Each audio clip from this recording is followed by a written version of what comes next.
I had a word in my spirit very strongly. There is an answer. There is an answer. There is a solution. There is a solution. There is an answer for you. You see, what happened in Genesis chapter 3 was for the devil to raise a question. Raise a question against the integrity of God.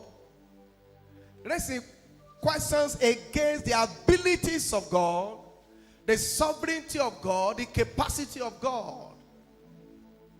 But I'm glad to let you know this morning there is an answer. And you will not leave here without the answer. And Jesus is that answer. And he will answer every question in your heart and life. In the name of Jesus. Let me look at your neighbor and say, neighbor, calm down. There is an answer. There is an answer. Believe me, there is an answer. There was never a time Jesus faced up with a question and didn't have an answer. Never.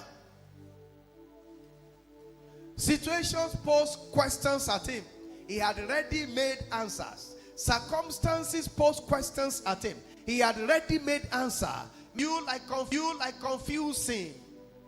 Impossible. Daddy told us a testimony this morning in the open heaven of a woman who was married for quite a time and was not bringing forth children, and all manners of tests have been conducted, and there seemed to be no answer until a professor of medicine stepped into the case and conducted a test and found out that this woman had no ovaries.